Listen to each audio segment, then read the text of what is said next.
Back with the Cross. I've got the suspension fixed. The steering servo, I fixed it. Basically, I was having problems with the remote. I got in and messed with some settings, and I just ended up just resetting the whole thing. And when I did, I switched it to digital servo. I guess it should have been analog, which made it do that. And the only other thing that I'm really having a problem with right now at this moment is this drive shaft from the transmission to the transfer case. That little grub screw keeps coming out now on me all of a sudden. I know you say, well, just put some Loctite on it. I have bad luck with that.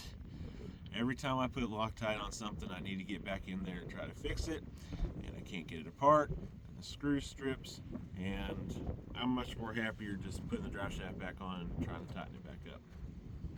Besides that, I got this toolbox back here I can put all my stuff in. Let's go out at the lake and see how it does now. Now we get to kind of see how the suspension's working now. And I'm kind of finding out kind of quick that I'm going to have some issues.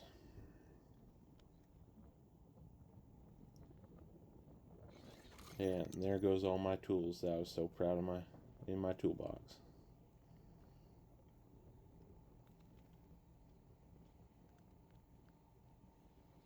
So it's pretty windy. So there's some clips that I tried to turn down the volume on just to help with the wind noise. So I'm sorry if it's loud and then quiet on your screen. I tried to get all that fixed, but I'm not an expert. So basically what I'm finding out is when this thing tries to climb now, it's wanting to flex in the back and bring one of the front tires up off the ground. So fix that to put a more solid springs in the back, but the sad part is the next solid springs I have were the ones that were in it, didn't let it do any flexing. So it's like, what do you do?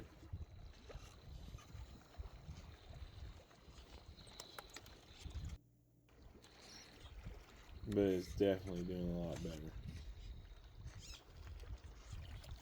The only thing is that little drive shaft.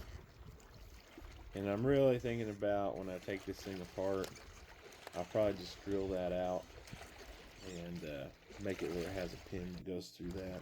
That's what they should have done from the start.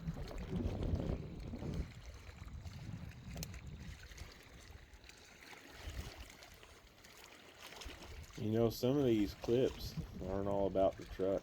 Like this one, you check out the background of the lake.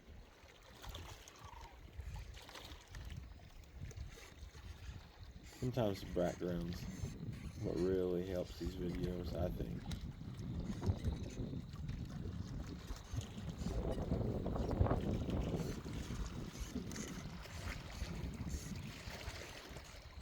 So this line I've tried so many times.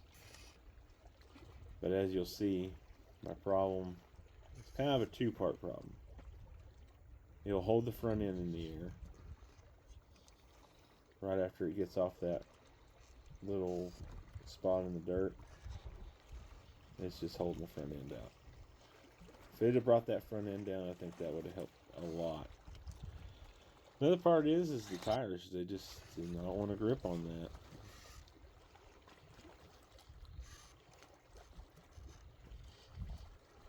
Denied. And it's a little narrow spot. We're going to have to get a better, well, I don't know if I want to say a better rig, but one of my more capable rigs over here, and we're going to have to try that spot out. I'd kind of like to try it out with the GOM, because I think you'd have to ride that wall pretty hard with as wide as it is. Might be interesting to see if it can even do it.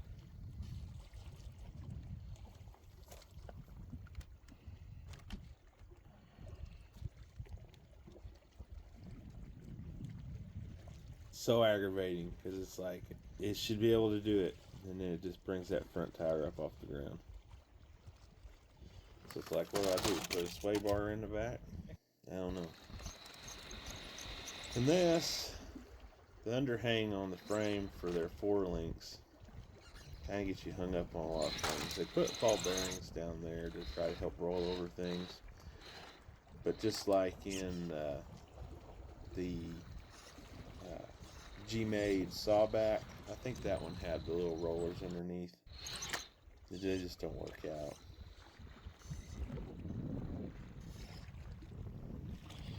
I think the sawback probably had a better shot of them working out because it had a big skid plate underneath. It didn't have anything to grab rocks and hold it.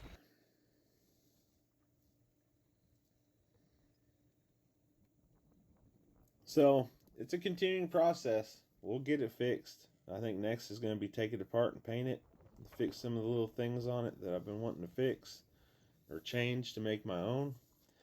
But otherwise, it's been a pretty good truck, and most all my problems have been created on my own, except for that front drive shaft. That kind of sucks, but that's because Cross didn't drill that out.